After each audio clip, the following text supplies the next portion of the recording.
Hi, and welcome to the Selected Tech podcast, brought to you by a group of 4 MVPs doing webinars, sessions, and interviews on all things SharePoint, Office 365, and the Microsoft AI ecosystem. Their motto is learn, share, reuse. And here they are, Albert Jan, Rick, Stefan, and Thommy. Hi guys, welcome at our first webinar of 2020. Today we're going to talk you through some tips and tricks on your Office Dev Tenant. Thommy recently did a blog post of some of the things that we encountered over the years, and we got quite some feedback on Twitter and the socials, so it made sense to walk you through what you definitely should do whenever you get a new Office Dev Tenant. So who are we? Probably know it's already. Find our Twitters here, Albert Jan, that's me, Rick, Thomas, and Stefan. Let's take it away. All right, then I start with sharing my screen. If I'm not too dumb, here I am. Yep, there you go. There I go. So I start with a weird thing with my own sharing a screen of my own blog post. Actually, it was already more than half a year ago I created a blog post. But as Api said, with some recent sessions, I think in Oslo, there were quite a few questions about how the people can not only read up the things that I presented, but also maybe see something live. So that's why we thought it would be a good idea to talk you through, and I promise we don't want you to stay for a whole hour, so maybe some things are a little bit on the faster side. So to begin with, the idea is that we show some tips and tricks, what we encountered in terms of how to create the perfect development or / demo tenant, because as a consultant or an infrastructure guy or whatever you're doing in Office 365, sometimes you need to create a new tenant for a workshop or just to play with it. And the first thing is that there are quite a few options how to create a tenant. You can start with a developer tenant, or you can also, depending on if you are a Microsoft partner, create a developer tenant or more precisely a customer digital experience tenant with this URL here. So there are multiple opportunities. If you're not developer and you don't want to create a customer digital experience tenant, you also have the option of just starting with a trial tenant. But please remember, it's really a trial tenant, and I think it's 180 days or something like that, or at least. Yeah. I think you can extend them as well. Extend it, okay, yeah. But it's just a trial thing, and then you head off. And one of the first, or probably the most important thing, is the default setup for the tenant. So if you start your journey here, soon you will be confronted with a dialogue like this, where you are asked about the region or language. It's a little bit confusing because it's not actually asking you about the language settings you want to choose for a tenant. It's more asking you for a region setting. But with this setting, you modify the default language of your tenant. And as you will see later on, it's very important that you choose an English-speaking region here. So United States or United Kingdom, for example, to really have everything in your tenant set up with English, and especially your admin site collection, your SharePoint administrative site collection should be in English, so that everything from the community and everything the PNP crew is working on works really fine. The best way is to start here with an English-speaking tenant. If you have that, one thing that's very important is also security. So please turn on multi-factor authentication for your tenant. Actually, I want to show you the screen for a second, because there's also a little but still confusing thing with that. Just switch over to my admin center, opening up the users page, because when you go to your active users, you will see here multi-factor authentication, and if you click on it, it will open up the correct page within your, or actually that's the same thing that you're going to see in Azure. So you can go here and enable the user if the page is finally loaded. Let's wait for a second. Do you know if I already have MFA active for my tenant, then because I see now Appy is a guest user apparently. I think it's a guest user thing. Yeah, that's probably the thing. Let me check one. Here we are. There With you go. enable. Okay. But the weird thing is not actually this UI, but one before, because if you click on the user, the setting is gone. Okay. Okay. So even on the internal one. Nice So glitch. that's like, okay, I want to turn on multi-factor authentication for my test user 2. Wait, what? There was a link. It's not under So- the 3 dots. No, it's No, really it's not. It's not here. It's not, only not here enough if you're not screen selected. space. Yeah.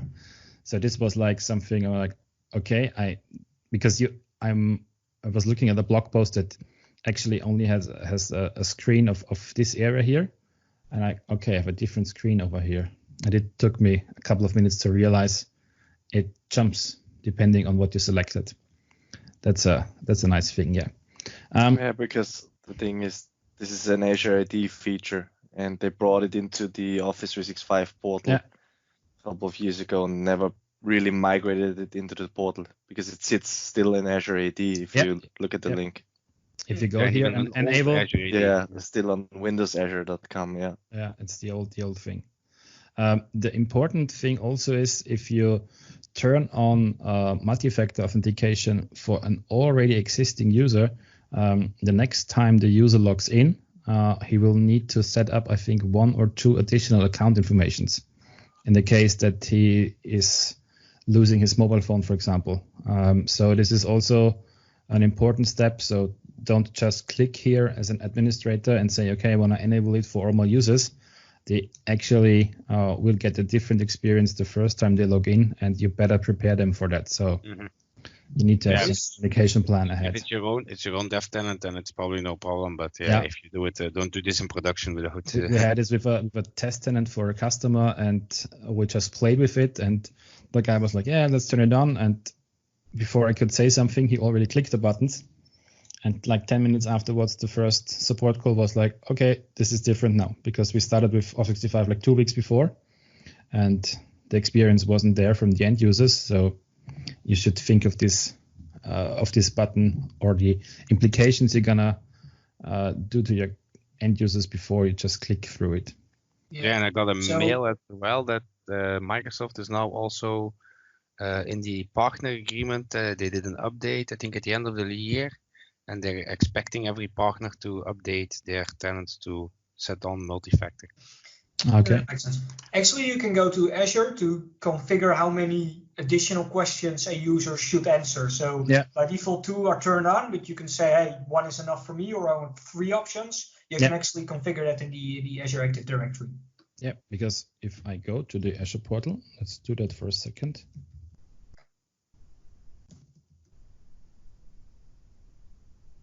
Should go through with the same account. Yeah. Thank you very much. Yeah, and nowadays it's really recommended because I've seen this a few times already. There's a lot of phishing attempts going on with Yeah. Office 365. So with people linking to hackers linking to a dev tenant, Yeah. and then or a trial tenant, and then they added a fake login page behind the PDF in a OneDrive. So people go to OneDrive, they're logged in, then they open the PDF, and then the PDF actually just links them again to a fake login page. So they log in again, and then there goes the phishing, even in Sway. But that's interesting now, Stefan. You said there is a new experience in Azure, and it's the same thing, or? Yeah. So if No, you want to do, they've never migrated it. yeah. Okay. So if you go to your user settings, But I guess you tap can on the left. you can click on the user, and there you have some possibility to turn on authentication methods. Here. There you go. Yeah, Yeah. you require full face sessions. Yeah. And there you can also pre-populate things like phone or alternate email. And if you go back to all users, you can go to user settings.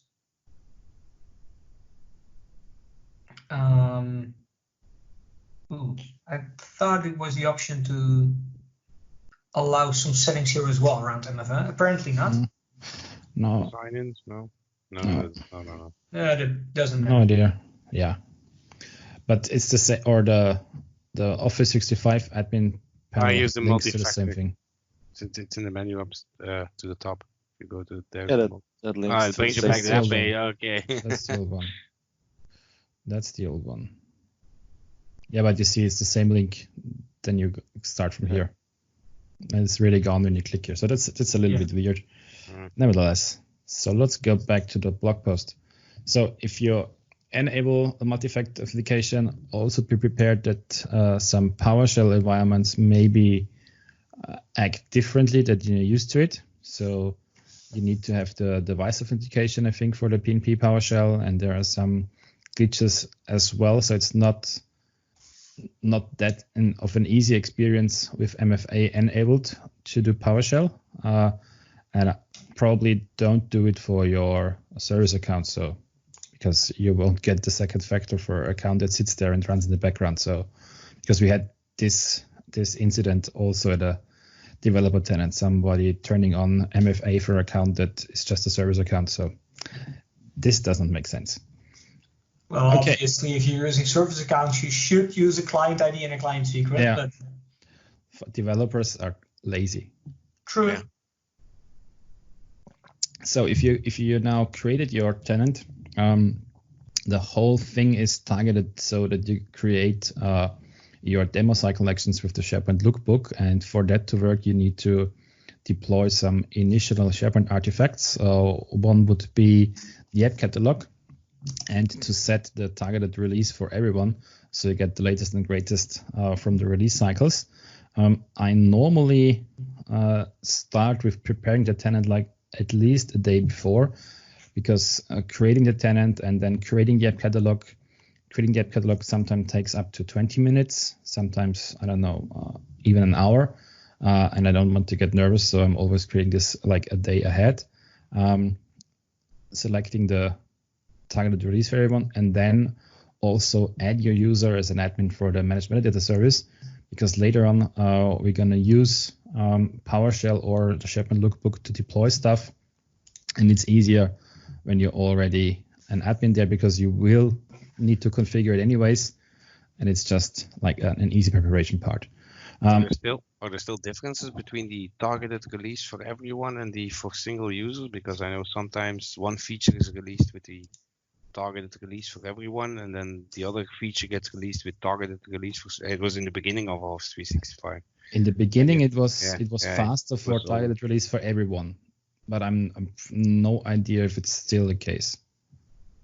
Okay. Because you were on a slower track if you just had selected users, but if you have like targeted release for everyone, your whole tenant was on this circle. So this ring. This was faster a couple of years ago. I have no idea how this works now, if there's a difference. Yeah, I just heard some cases that a new feature was released only if you had targeted release for selected users on. Okay. And if you had for everyone, then you didn't see it. So, but probably some fluke in their deployment system or something. I probably think gone now.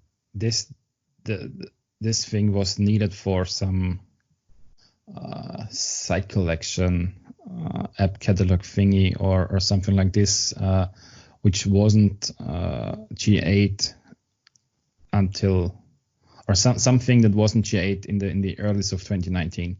So the PNP crew still needed you to have target release for everyone to already get the latest bits.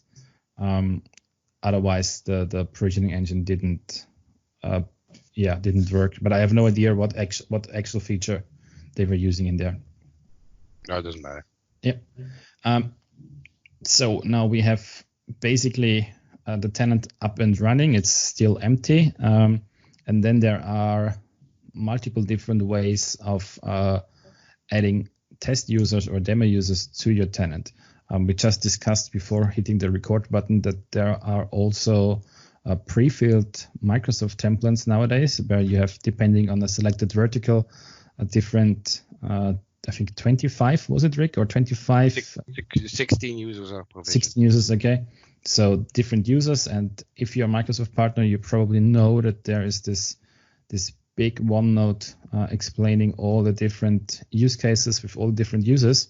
What I like to do is that I prepare a backup for a developer tenant with my own users in case I don't get a Microsoft tenant up and running within the time, or I really want the users with my own naming. So to just have users, maybe if it's for a test period of like 2 or 3 months, it makes sense to have your real username, like first name, last name, and then using test/tenant name for your dev tenant, so you can really play with it. And please don't use a proper or a real tenant name for your dev environment. So because otherwise it's used, and if you go for a customer name just as a tenant name, you are reserving and blocking the name for your proper productive tenant. And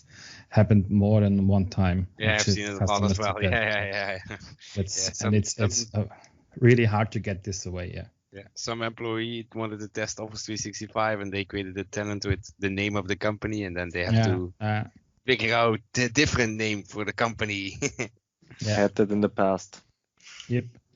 And if you have if you have the need to create your own usernames and user account names, there is a nice little PowerShell script that actually just loops through a CSV file and adds the different users to your tenant. The important part is that you can also just apply a license to the users. And to get to the license, you need to have this license agreement SKU first. So you connect to your Microsoft Online Service, and then you see it here, the script isn't built or created in a way that you just press F5 and you're happy. It's more like opening up in PowerShell ISE or in Visual Studio Code or whatever you're using, and go step by step. So I'm getting the SKU name, then I'm using this parameter for the new Microsoft Online User commandlet, and so I can import the stuff and also remove it again. So those 2 lines import whatever is defined in my CSV file, and then again I'm removing the users. Also for the recycle bin is a proper way if you do more than one workshop in a week and you just want to have like Tuesday customer A and then Thursday customer B, and you want to make really sure that there is no data left and there is a real you reuse all your 25 licenses from your developer tenant. Just delete the old ones and deploy new ones. And then actually the first 3, only the add users is important if you don't want to remove. So the other ones, if you don't want to remove your users, then just the first 3, 4 lines actually. That's the first lines, Yeah. Okay.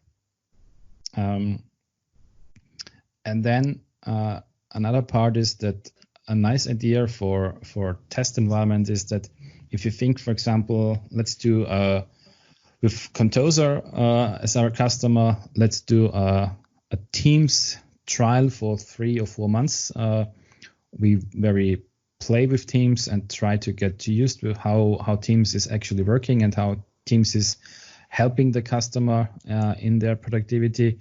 The thing is that most of the time, if you have like a working environment, maybe already using Teams, or most of the IT departments we are working with already are using Teams, but maybe not in a real productive environment.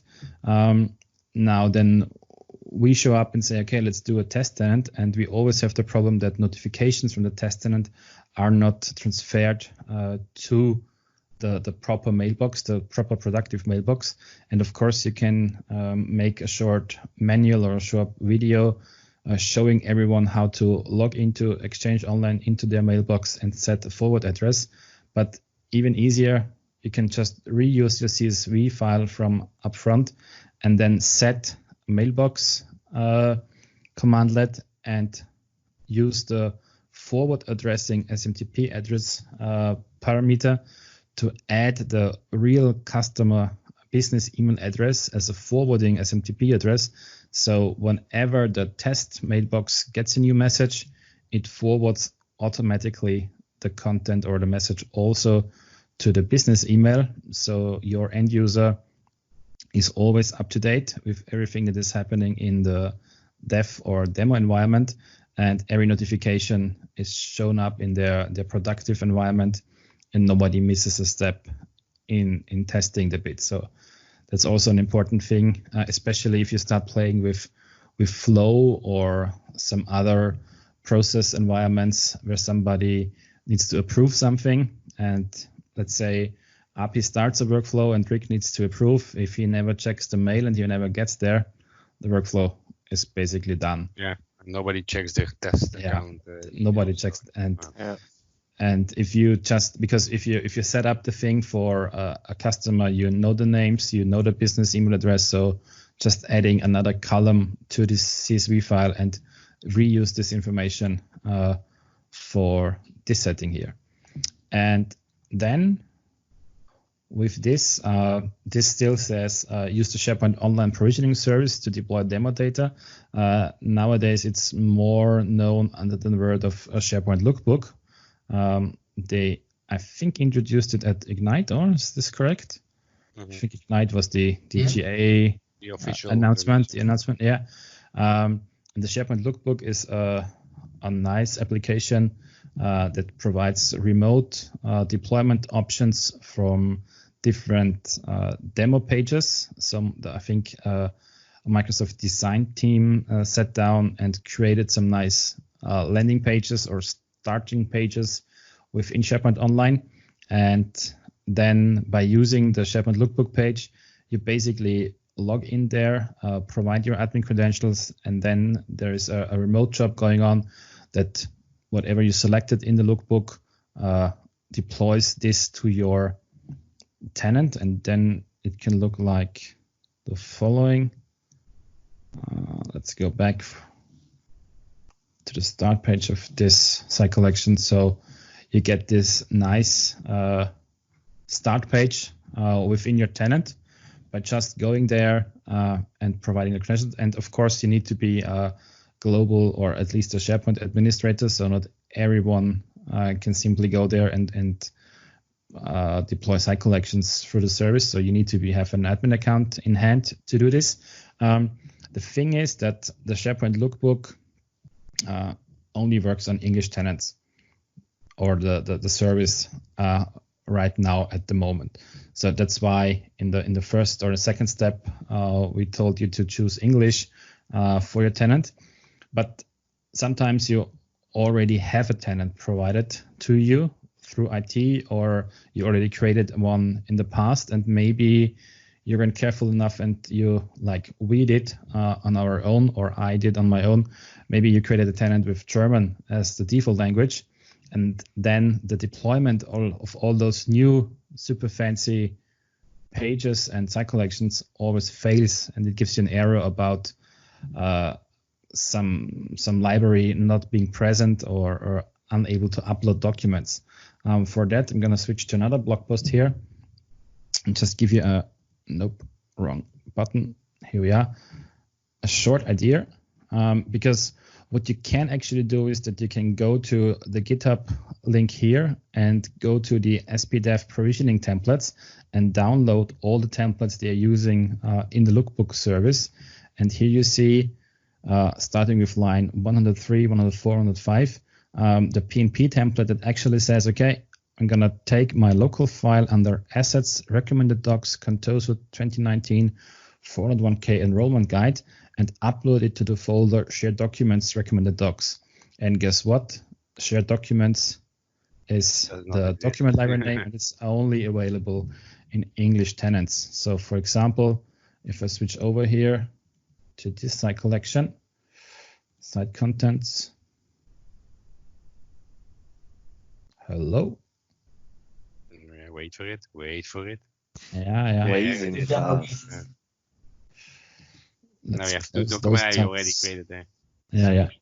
I'm already using my quick fix here, but you see that my tenant, normally the simple web template would only include the German name for shared documents, which is freigegebene Dokumente.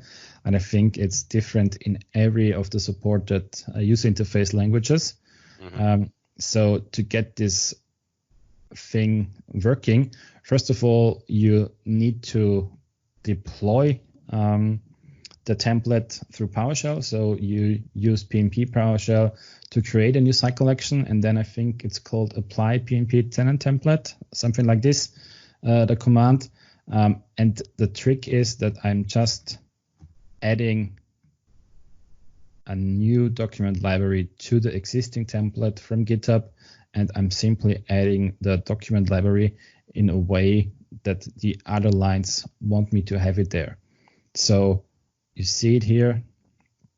If I go back to my site collection, I have now two different document libraries, one with the German name and another one with the English name. And with this one present, the whole template just works, and it takes you like 2 or 5 minutes to get this nice site collection template also on your tenant. And I guess if you have a French tenant, or if you have a Dutch tenant, or whatever different languages out there, if you just add this shared documents link to your PNP file, you're good to go. Of course, another way would be that you change all the references here. So you rewire basically those lines here. Would also work, because the script actually fails at uploading this file. So that's really the file that is missing, because they're using these documents as sample documents, as sample roll-ups on the page, and that's the problem. Yeah, if they would get by title instead of the URL, then that will also fix it. But okay. Yeah. But I think it's a little bit more work changing. Yeah, it's easier maybe for them just to have it like, or it's easier for you just to create this shared documents library, because with this approach you just need to add this PNP library to the template. Otherwise you would need to rewire everything in the template, and I have no idea what breaks then. So step by step you can go there. That's not a problem, but it's easier with this approach. Or create an English tenant. Create an English tenant. It's way easier. That's the true. alternate language afterwards. Yeah. With that, we now have a nice demo environment as well. So let's go back to the other blog post. I think we are at point 9, or let's see. 8, yeah, we are using the SharePoint Online Provisioning Service, aka the SharePoint Lookbook, to deploy our demo environments.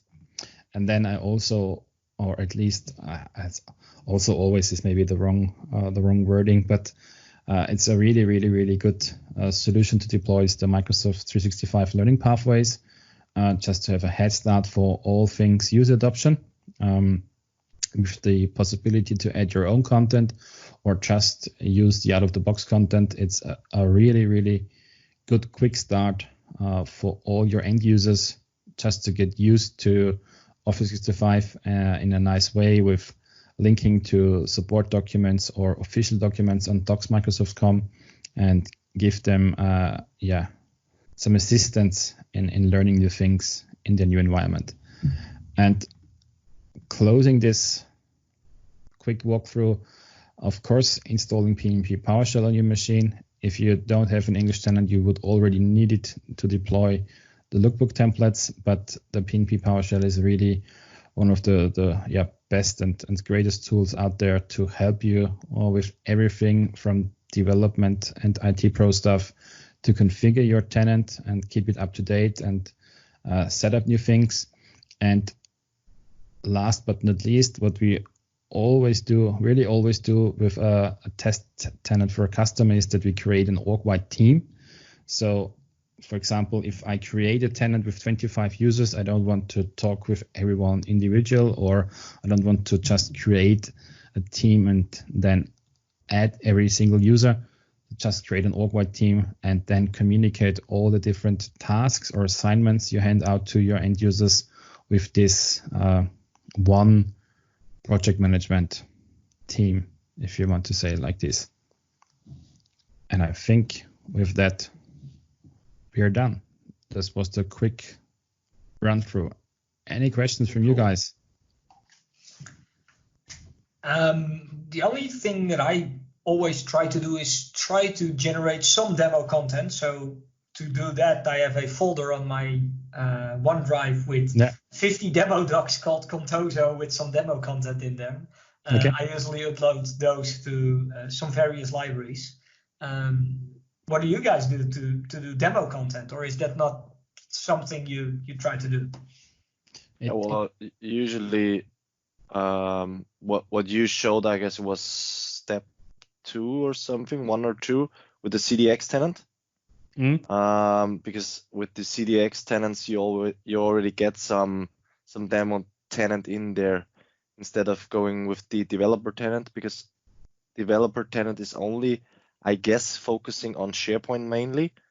The CDX ones, they're focusing on like Teams as well, or even Exchange. So you have your emails in there and you have your Teams conversations in there, and this has a full-blown demo environment instead of just focusing on SharePoint. But depending on what you want to achieve, I guess. Yeah. The thing I hate with the dev tenant is that the Teams is empty, so you have to type in your own content. Yeah, but who does that? Yeah, but the thing with the pre-populated tenant is that it usually takes some time to get provisioned. So I quite often use a dev tenant as well. Yeah. That's the one thing. Takes a couple of minutes. Yeah, it's way faster nowadays. That's true. But on the other hand, we also have the experience that some customers they cannot adopt to pre-populate information. So sometimes it's easier for them to start with an empty one and start with creating new Word documents and running into the problem of creating an empty Word document on your desktop. Try to upload it and SharePoint fails because a 0-byte file you cannot upload to SharePoint. But I honestly have some not so good experiences with the pre-populated content, because everything is turned on and everything is already in notification mode, and I'm losing my workshop audience with starting like this. So depends on the crowd a little bit, And everything is also very positive. Of course. There's no negative items in Teams. So it would be super cool if they would extend the lookbook to other services as well, like Teams and Exchange. Exchange, for example. So because they name it lookbook.microsoft.com, right? So they should also think about how to extend it to other services. Is it? I guess it is. I guess it is lookbook.microsoft.com nowadays. Check. Lookbook.microsoft. Correct, yeah. There it says still SharePoint Lookbook. But they should extend it. Is it open source? They should think about extending it. I think because then it would make sense. Probably they don't want to have the SharePoint brand in the URL anymore. Yeah. So. Yeah, maybe that's why, or that's what they think about. But they are really nice templates. So if you look at this page, it's making a really nice use of the vertical section here, and they look really beautiful. If you compare that to SharePoint template, let's say 3 or 4 years ago, I mean, come on, that's way better. And even all the images in there and the graphics and the videos, that's everything, yeah. Super fancy. The other thing that I realized last week is, like, if you deploy like this, some customers that maybe don't have the experience with SharePoint or Office 365 think that their internet is ready with just this thing now. And then they realize, that's just the top of the iceberg. Or you need those videos, and you need images, and you need text. Otherwise, and you need content authors, and you need a workflow for that, or like not a workflow in a technical sense, but more like a real process. Yeah. Who creates content, when, and who approves to be in the top slider and all those things. So it looks so easy, but it's the same thing when I think of my own. If you think of a really nice WordPress theme, and you are like, that's the one thing I need to deploy, and then I'm ready. Yeah. No. And then you realize it's just an empty template, and yeah. Yeah, I even have a customer who, for the news, they even have a debate. So let's say today are 5 news items and tomorrow there's none. Then they will hold off with 1 or 2 news items just to make sure that tomorrow there's also news. So every day there's something new to put in the news of SharePoint. So, and that takes time. That's people's jobs actually, thinking about how much news there is and what to share today. And yeah, of course. Tomorrow it's old news, but they don't care. There's still something on the page. So yeah, that's the typical thing in one of the first workshops when you talk with corporate communications or the different departments in let's say in a multinational international company, the real estate discussion, who gets to own what part of the landing page and who has the permission to write to this web part and who has the right to publish news to that web part. So the normal cat and dog fights. Yeah. Okay, Thommy, thanks for the tips and tricks. Pleasure. Good way to get started, especially the lookbook. It's really nice. Yeah. And then, we stayed way under an hour, so. Oh, perfect. Then we didn't That's walk not you. too bad. That's good. Yeah. Okay, then I'll see you guys next time, I'm guessing. Yep. I hope so. Yeah. We'll do another recording in 2 weeks. Yep. Sure. See ya. See ya. Yeah. Bye. Thank you for listening. Make sure to check out the show notes at selectedtech.show to get all the mentioned references. And one more thing. Please tweet about the podcast and give them a 5-star review. This really helps the guys a lot. Thank you and see you next time. Bye.